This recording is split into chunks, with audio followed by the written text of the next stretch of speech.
Donc voilà, on va commencer donc avec Jean-François Coche, du réel au réel, Internet des usages. Alors bonjour, merci de votre présence. Je vous rassure tout de suite, ça n'a rien à voir avec un groupe de dance des années 90. Tout à fait différent, donc on va parler d'autre chose.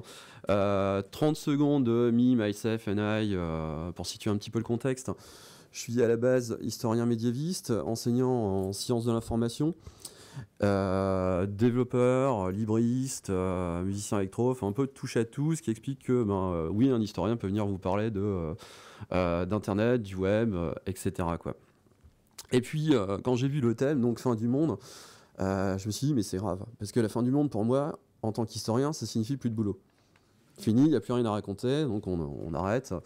Il y avait quelque chose à faire, donc pourquoi pas théoriser sur un concept sur lequel je travaille, que je constate régulièrement, sur lequel je travaille avec mes étudiants en partie, et venir un petit peu l'expliquer, montrer quels impacts ça peut avoir, et faire une sorte de philosophie un petit peu logicielle. Alors pour ça, commencer avec une petite une citation issue de... je vous laisse voir un petit peu, issue d'une nouvelle de Cory Doctorow. Cory Doctorow, c'est un auteur américain assez connu, qui a pondu une nouvelle qui est assez intéressante, qui est When Sysadmin Ruled the Earth. Pour ceux qui ne l'ont pas lu, je vous la conseille, mais en gros, l'histoire est très simple. C'est une fin du monde, un virus qui est en même temps informatique, mais aussi bactériologique, qui détruit le monde entier. On a un peu l'impression que toutes les sociétés terroristes du monde sont en train de se mettre sur la gueule, passez-moi l'expression, au même moment. Et les seuls rescapés, ce sont les sysadmins, parce qu'ils sont dans leur data center, complètement hermétique. Et tout se passe bien pour eux, enfin plus ou moins bien. Ils voient le monde s'écrouler, leur famille complètement décimée, mais eux ne sont pas touchés. Et donc, à un moment où ils sont en train de réfléchir sur comment ils vont recréer ce monde, il y a cette phrase que j'aime beaucoup. Donc, nous sommes les gardiens d'une machine monstrueuse, immortelle, en même temps merveilleuse, et qui a un potentiel phénoménal. Et c'est exactement ce qu'on a avec le web. Moi, ça me parle beaucoup. La première expérience que j'ai eue en découvrant un ordinateur, j'ai eu la chance, c'était pas juste un ordinateur, j'étais tout gamin, c'était plusieurs ordinateurs, on parlait pas encore d'internet, il n'y avait pas de réseau, mais c'était une salle de conférence, chaque conférencier avait son ordinateur, et donc il y avait déjà l'idée de réseau qui était dedans, et ça m'a fasciné. Et je pense qu'à ce moment-là, ça a un peu changé ma vie, je serais pas là en train de vous parler si il y a eu cet événement, peut-être pas, donc voilà, ça me paraissait intéressant. L'autre, donc ça c'est la version data center. L'autre version de fin du monde qu'on imagine régulièrement, c'est plutôt le côté Barjavel, Ravage, où il n'y a plus de réseau, plus de technologie, plus d'électricité, plus rien. Imaginez que du jour au lendemain, là, toutes les machines qu'on a sous la main, plus rien ne marche, les lumières terminées, on repart complètement de zéro, donc c'est le côté un peu affolant. Et je pense qu'on est actuellement entre deux. Je ne sais pas ce qui nous attend le 21 décembre, j'espère rien, mais actuellement, technologiquement, on se situe entre deux. C'est-à-dire qu'on vit des presque fins du monde. Des bouleversements assez importants. Je ne vais pas vous faire un topo sur Adobe, piratage, musique, cinéma, enfin toutes les attaques contre le web à ce niveau-là. La chaîne du livre qui change énormément avec l'irruption du livre numérique. La politique, Wikileaks, Anonymous, etc., ce sont des mouvements qui ont quand même bouleversé pas mal de choses. L'open data, avec les gouvernements, les collectivités locales, etc., qui vont carrément, soit qui ont un petit peu de mal à se lancer dans cette question. L'industrie, Fab Lab, Hack Lab, RepRap, etc., donc avec pas mal d'évolutions qui vont arriver. La télévision, on avait un sondage récemment qui montrait que pour 62% des internautes, la télévision c'était Internet, c'était YouTube et Dailymotion. C'est quand même assez intéressant à voir. Donc on vit des presque fins du monde, tout est bouleversé. Et je ne vais pas pleurer là-dessus, je trouve ça extrêmement intéressant parce que j'ai l'impression qu'on vit un nouvel humanisme, une nouvelle renaissance. On est entre ces deux mondes, avec aussi une notion qui est très importante, qui est que nous, je dirais qu'on connaît très bien, qui n'est pas encore le cas de tout le monde parce qu'on est tout simplement hyper connecté, c'est la mobilité. Alors j'ai pas choisi cette image au hasard, je pense que vous reconnaîtrez l'endroit facilement.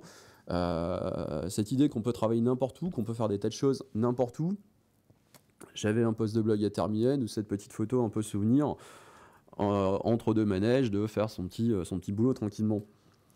Donc c'est l'importance en fait des tiers-lieux, des nouveaux services. Hier on parlait ici de cartographie avec énormément de choses possibles. On est encore qu'au tout début, la préhistoire avec ce qu'on fait avec Foursquare, Maps, etc. Énormément d'évolutions. Le changement aussi au niveau de la conception du tiers-lieu, de ce que ça implique sur la façon de travailler. Je prends souvent l'exemple d'un petit déjeuner que je prenais avec Nathan Stern, qui est le fondateur de Peuplade, et on s'est mis à délirer sur des tas de projets, des tas de questions, dont certaines choses qui sont en train de voir le jour. Et à un moment, on s'est arrêté, on s'est dit, mais on serait dans un bureau, on n'aurait jamais ces idées-là. Mais tout simplement parce qu'on avait notre thé, notre petit café, nos croissants, etc. On était en plein cœur de Paris. Voilà, c'était complètement différent. Donc ça permettait d'avoir une autre créativité, une autre influence. Et par rapport à la mobilité, aussi une question qu'on peut se poser. Je vais faire mon coming out. Je suis un lecteur de Télérama, abonné de surcroît. Donc pourrait frapper à la sortie tout à l'heure. Il y a un courrier des lecteurs qui m'a fait bondir. C'était, en gros, la personne disait qu'on était des asociaux derrière nos réseaux sociaux. Donc quand on est là, assis quelque part avec notre tablette, notre portable, alors je peux pas lui donner tort parce qu'il y a une certaine fracture par rapport aux gens qui ne connaissent pas ça. On a l'impression d'être isolé. En fait, non, on est hyper connecté. Et c'est vraiment la fracture entre deux mondes. Parce qu'on transporte ce que j'appelle une bulle numérique. Ce que vous avez sous les yeux pour l'instant, c'est pas que moi. C'est aussi moi et mes blogs, moi et mon fil Twitter, moi et mon portable qui vibre parce que je reçois des SMS ou autre, des choses comme ça que j'aurais peut-être mieux fait d'éteindre. Donc je suis un réceptacle d'informations à ce moment-là. C'est moi et ma communauté, moi et mes projets, tout un aspect numérique. Et peut-être aussi porteur d'informations. C'est-à-dire que là, j'envoie de l'information et vous êtes peut-être en train de créer l'information en tweetant des trucs en disant cette conf est géniale ou bien ce mec est à chier, je n'en sais rien, je ne préfère pas le savoir, etc. Donc on a notre bulle numérique de plus en plus on est connecté, plus cette bulle est importante. Et la question c'est de savoir comment toutes ces bulles, on va les faire se rencontrer. Comme disait Howard Ryden, nous sommes des foules intelligentes. Donc l'idée de ce real to real, l'idée du réel au réel, c'est que en fait, ce qu'on fait de plus en plus, on a un réseau qui s'efface, qui disparaît. La technologie disparaît complètement pour ne plus laisser que des interactions entre personnes. C'est-à-dire que les 3/4 du temps, je numérise une partie de ma vie au travers donc d'une information, au travers d'un site, au travers d'un service, pour provoquer de nouveau une interaction avec le réel. C'est-à-dire que ça a un impact, ce que actuellement les Japonais appellent le online to offline, c'est-à-dire qu'ils vont analyser les réseaux sociaux, les flux, les profils, toutes les actions pour s'aligner ensuite, aligner en fait le réel sur ce qui se passe dans le virtuel. Et les 3/4 du temps, c'est ce qu'on fait. C'est-à-dire qu'on place des informations pour créer de l'interaction. Alors, c'est pas nouveau, il s'est passé pas mal de choses déjà, mais ça a tendance à se multiplier. Je prends le cas de Peuplade. Peuplade, c'était un réseau social qui avait volonté véritablement de faire se rencontrer les gens. Il y a eu des associations qui sont nées de Peuplade, il y a eu des bébés Peuplade, des choses comme ça.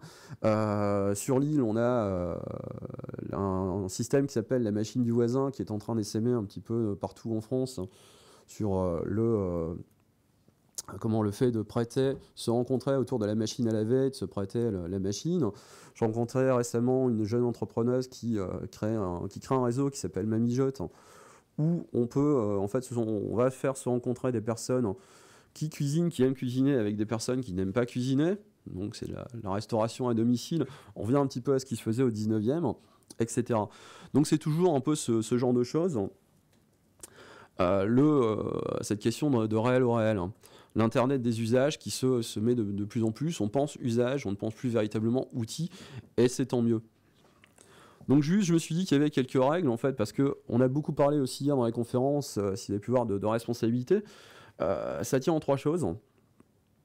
C'est qu'on résout un problème par un service, on va créer de la relation sociale, c'est le but. C'est pas simplement de rester devant sa machine. Vous savez très bien que niveau réseaux sociaux, c'est pas parce que j'ai cliqué sur j'aime que ça va forcément avoir un impact, ou bien parce que je dis je participe, mais le soir même, je suis un peu crevé, je reste chez moi. Voilà, donc c'est vraiment ça. Et puis avoir cette influence sur l'environnement personnel. Donc tout ça à prendre en compte quand on crée un service, pour réfléchir, savoir quels impacts ça aura. Ça peut avoir des impacts négatifs aussi, mais vraiment travailler la chose de manière à ce que ça ait un impact, enfin que la technologie ait un impact bénéfique, et puis que ça puisse être adopté par le plus grand nombre. C'est comme ça qu'on a des applications de geeks qui sont devenues des choses grand public, Twitter et compagnie, d'autres réseaux, même Foursquare qui se démocratise complètement, et on se rend compte par exemple que l'information locale, elle est beaucoup plus rapide, beaucoup plus rapidement intégrée, beaucoup plus facilement trouvable sur ces réseaux que sur les médias classiques. Donc c'est simplement ça, cette question du réel au réel. Et je vais conclure rapidement, vu qu'on est dans les 5 minutes. Je vous laisse sur cette question, c'est de se dire que ça ne nous pose pas trop de problèmes, on est hyper connectés, on a toutes les machines. Comment est-ce qu'on fait pour que ça aille vers le plus grand nombre, et aussi qu'on inverse la tendance. C'est-à-dire que pour l'instant, oui, je peux recevoir de l'information si je vais vers cette information. Mais le but du jeu, c'est qu'on inverse ça, c'est que l'information, elle vienne vers moi, et non plus que je sois obligé d'aller vers elle. Et ça tombe bien qu'on soit dans les locaux d'IBM, c'est le petit clin d'œil, parce qu'il y a un projet qui m'a toujours fasciné, qui est resté en plan parce que la technologie actuellement ne le permet pas tout à fait. C'est de la réalité virtuelle, c'est de la géolocalisation, mais extrêmement fine. C'est Jim Sporer qui a inventé un terme qui est le worldboard. Worldboard, c'est tout simplement qu'on imagine la Terre comme un écran, un tableau noir sur lequel on va pouvoir écrire des tas de choses. Donc je peux apposer un graffiti numérique ici, je vais mettre Jeff was here par exemple, je peux taguer un fauteuil, je peux taguer une plante dans la nature pour indiquer ce qu'elle est, ce qu'on peut en faire, etc. Mettre de l'information partout, mais vraiment véritablement sur l'objet et non plus simplement sur des lieux précis. Voilà, merci et bonne continuation à Paris Web.